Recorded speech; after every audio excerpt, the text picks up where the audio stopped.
Bismillah.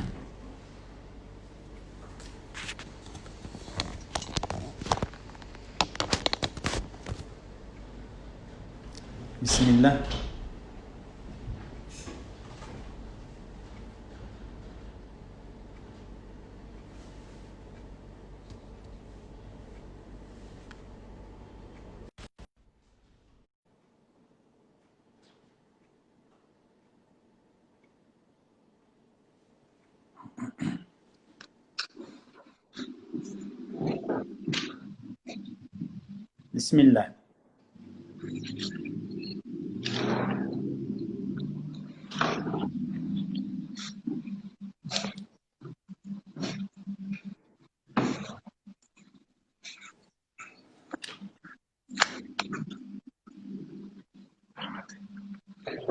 Ассалаумағалейкум. Я. Қайырлы күн, тағы да бір рет өзіңізге ұстаз. Сіздер көрінбей жатсыздар. Біз сұхбатымызды бастап сұрағымызды қоя берсек, қазір байланыс күшейгеннен кейін көрінеміз, құдай қаласа. Болды, иншалла жарайды. Айып етпесеңіздер, құрметті әлеуметтік желі белсенділері, мынау енді Бисмилла. Бисмилла. Бұл кісілер тағы шығып кетті ғой деймін. Ассалаумағалейкум, құрметті жақсылар. Біз осы Түркістан облысының діни зерттеулер орталығымен тікелей эфирде едік. Білім мұсылманның байлығы атты тақырыпта сөз қозғап жатқанбыз. Мынау 25 мамырда мектеп қабырғасынан бітірушілер шықты. Бір жағы осы енді бір соңғы қоңыраудың соғылатын уақыты, сол үшін енді сентябрьге ұқсайтын бір дүние ғой. Білім жайлы кішкентай сөз етуді жөн көрдік. Бір жағы қазіргі кезде әлеуметтік желіде өте көптеген тақырыпта қозғалып жатыр мәселелер. Солардың ең біреуі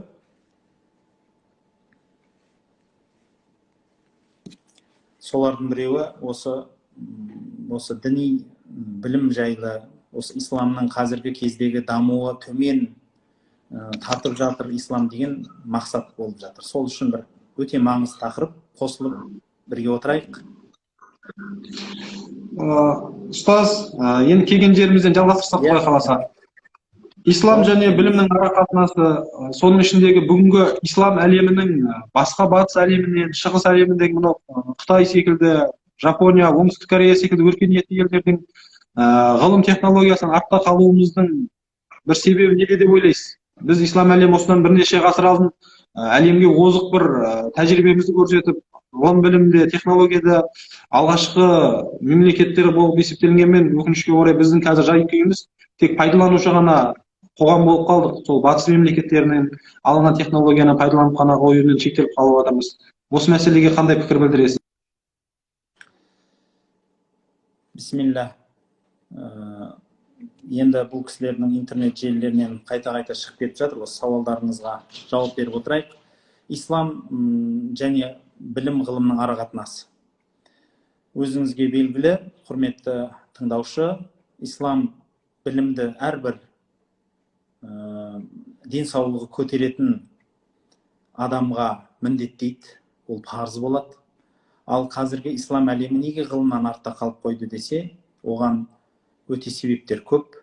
Сол себептің біреуі ислам мемлекетінің барлығы дерлік, ислам мұсылманды ұстанатын, исламдық ұстанатын мемлекеттің барлығы дерлік, біріншіден отаршыл елге айналып кеткендігі, отар болып кетті.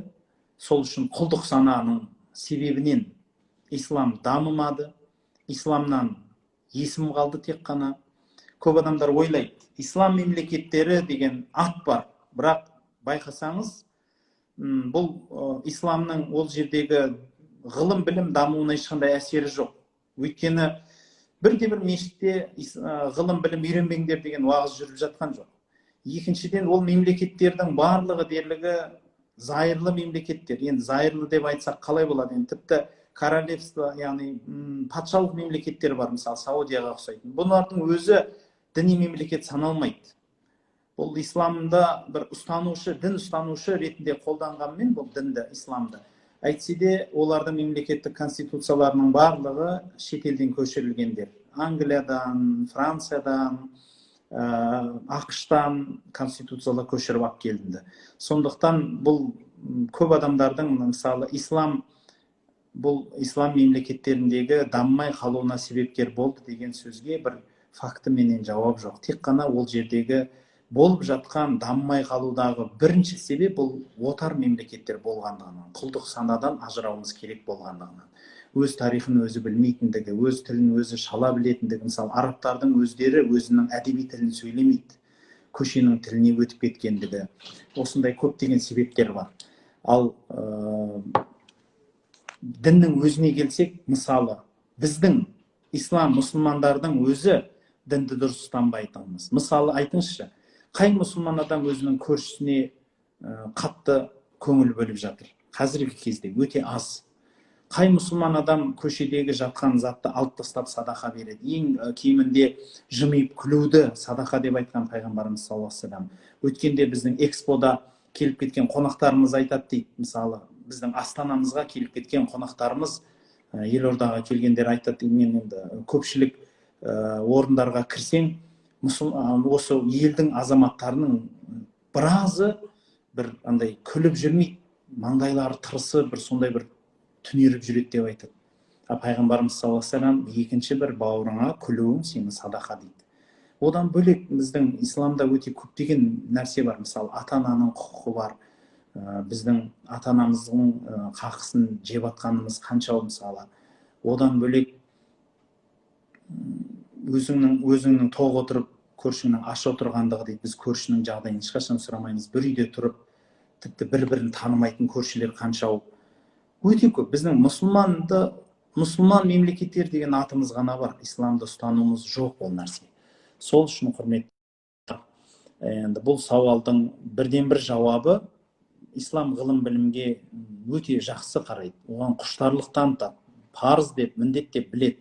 Бірақ қазіргі ислам дұрыс ұстанбағандығынан аты ғана қалды. Ал одан бөлек жаңағыдегі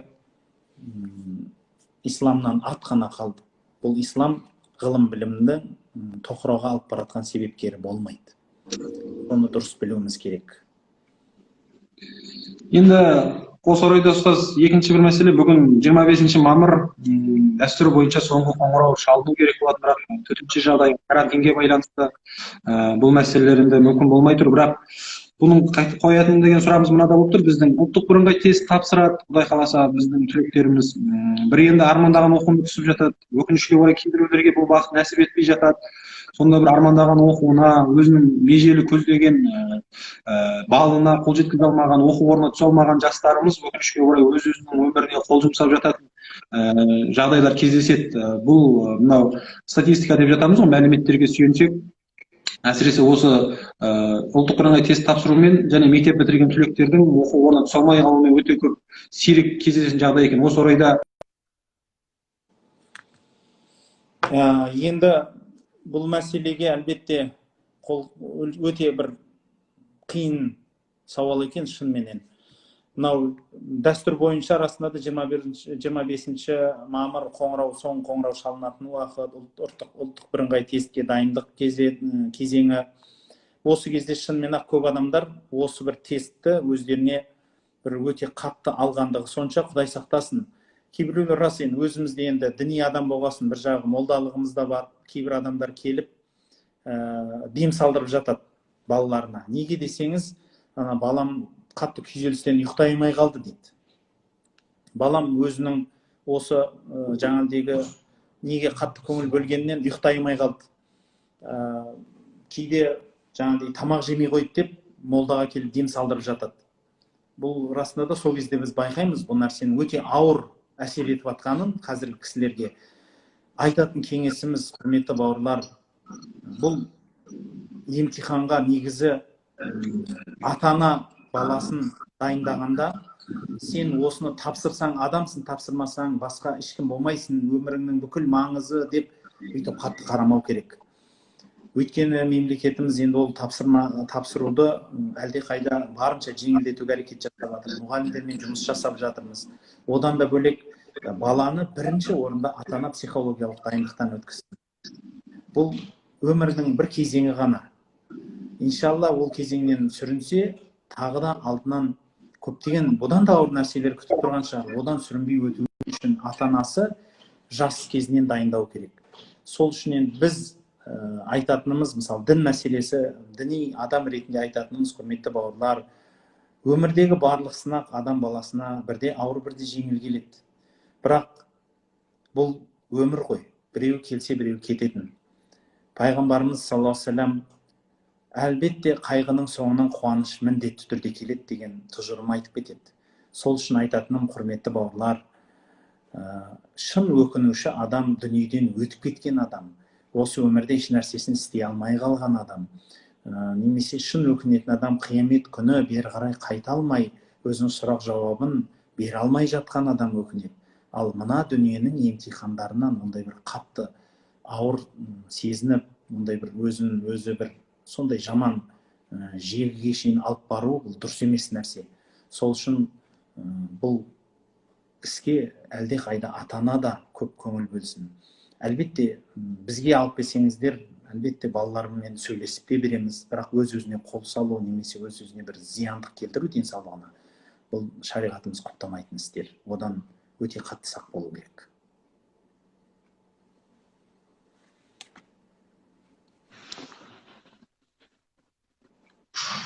Енді ұстаз, тағы бір сұрағымыз бар. Енді Құдайға шүкір, тәуелсіздік алып, еңсемізді тіктеп, ата бабамыздың сан ғасырдан бері ұстанған ислам дінінің қайта түлеуіне тәуелсіздікпен біздің бағымызға орай жол ашылды.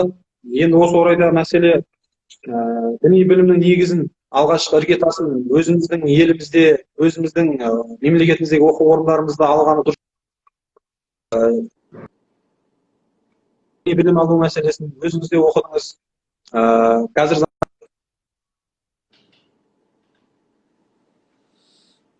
сауалыңыздың енді барысын, жобасын түсініп отырмын.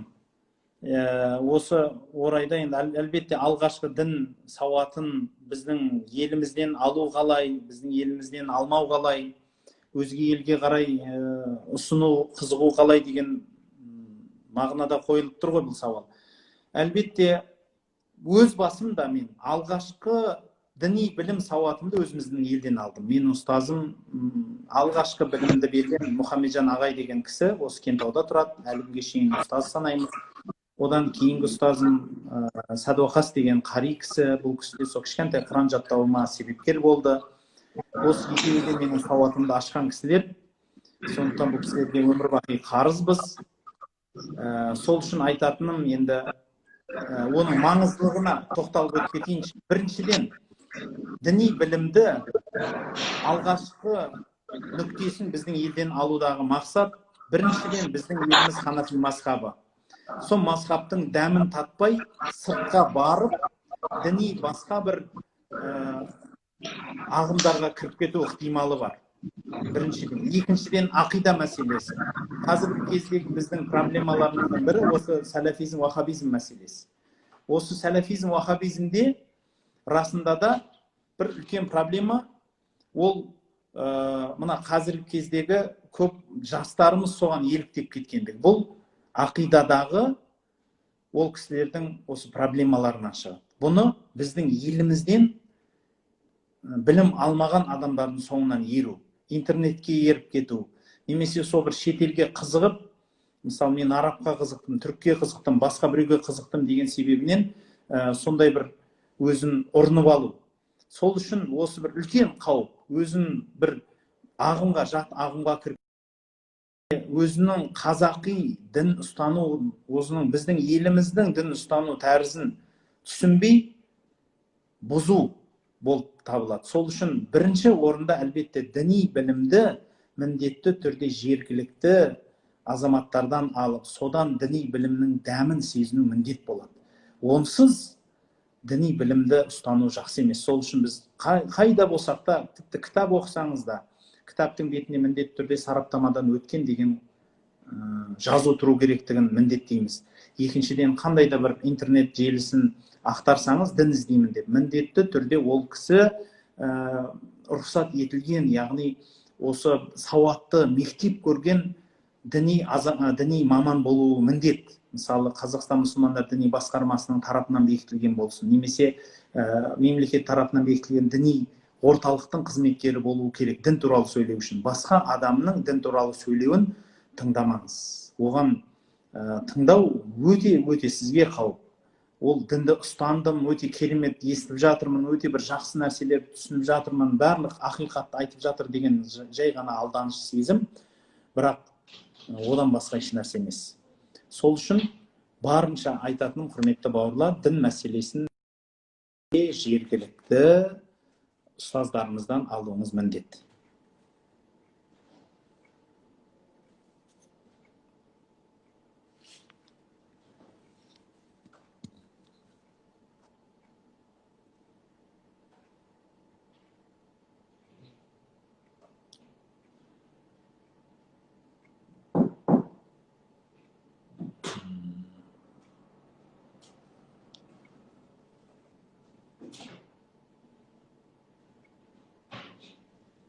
Бисмилля.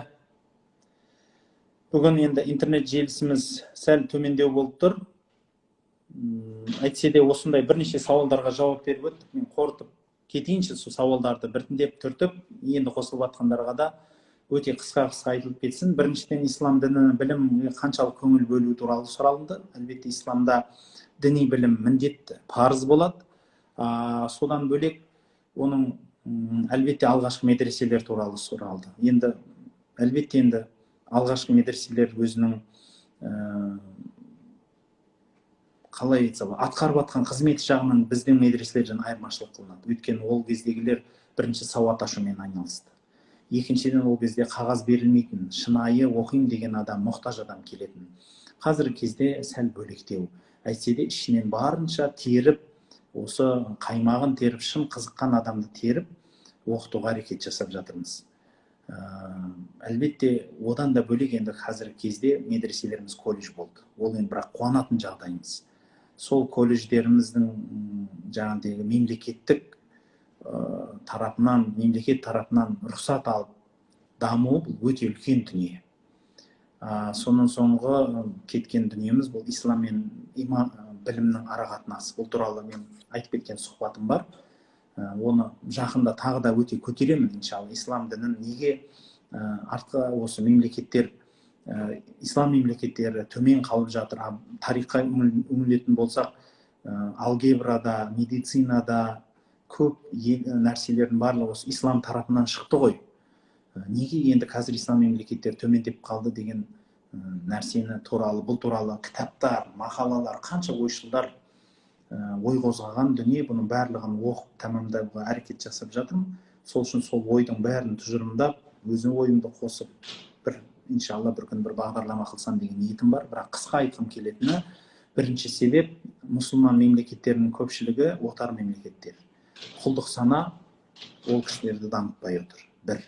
Сол үшін осы үлкен себептің біреуі сол құлдық сананың себебінен. Бұдан біз айырылмай әлі дамымаймыз. Соның үшін білім ғылымға деген біздің құштарлығымыз, жастарымыздың кітапқа деген құштарлығы өте төмен, әлі де жылататын жағдай. Сосын өте үлкен маңызды мәселе қозғалып кетті. Бұл 25 мамырда біту соңғы қоңырауға байланысты осы ұбт мәселесі. Кейбіреулер шынымен өз-өзіне қол салып, сондай бір зияндыққа барып жатады екен. Бұл жақсы емес нәрсе. Жастарымызды бұл нәрседен тыйылуын сұранамыз. Бұл өмірдің әрбір кезеңі. Ондай кездерде біздің есігіміз ашық, психологқа барыңыз. Ата-аналарға да айтатыным, ашық сөйлесіңіздер ұлдарыңыз, қыздарыңызбен. Оларды қыспаңыз. Бәлки өмірге кең қараңыздар. Өмір ол нәрсемен бітіп қалмайды. Оны қайтадан апелляция қылып, қайтадан тапсыруға да әрекет жасауға болады. Сол үшін ол нәрсені жаңағыдай балаңызға бір сондай бір өміріңнің шешімі, олсыз сен ешкім емессің деп апарып, сол өз-өзіне қиянат жасатуға апару дұрыс емес. Бұл жастарға да, ата-анаға да айтылатын насихатымыз. Одан бөлек әлбетте діни білімді алатын кезде міндетті түрде діни білімді кімнен алу керек? Біздің елден осы біздің Қазақстандағы ұстаздарымыздан алмай болмайды. Осы нәрсені өте қатты есте сақтаңыздар, жақсылар. Иә, бүгіннен бастап қазаларыңызды өтеп, бүгіннен бастап нәпіл намаздарды, нәпіл оразаларды тұта берсеңіздер болады. 6 күн нәпіл ораза тұту өте тамаша нәрсе. Шәуәл айы басталды, осы 28 күн, 26 күн ішінде тұтып бітсеңіздер өте керемет. Мұндағы енді көп сауалдар бар екен. Иншалла бір арнайы уақыт бөліп, Құдай қаласа сауал жауапқа тағы да отырармыз. Мұсылманның дін білімі жайлы қозғалған мәселеміз өте кең болу керек еді. Сол үшін, құрметті бауырлар, айтпақ мәселем, білімге көңіл бөліңіздер. Білімге балдарыңызды, өздеріңізді құштар болыңыз. Үйге көптеген мектептер алып келіңіз, кітаптар алып келіңіз, кішкентай кітапханаңыз болсын. Сол үшін кітапханасыз қазақтың үйі болуын қаламас едім. Бір кішкентай, бір сөрі болса да бірнеше кітап қылып, балдарыңыз кітап оқы әрекет жасаңыздар. Кітап білім бұлағы дейді. Әлбетте сақтап қоямын. Түркістандағы осы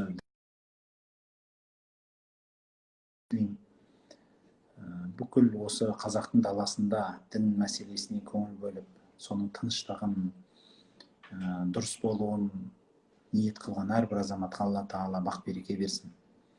Істеріне береке берсін деп тілеймін. Сауда саламат болыңыздар. Арнайы эфирде тағы да жолығамыз. Ассаламу алейкум ва рахматуллахи ва баракатух.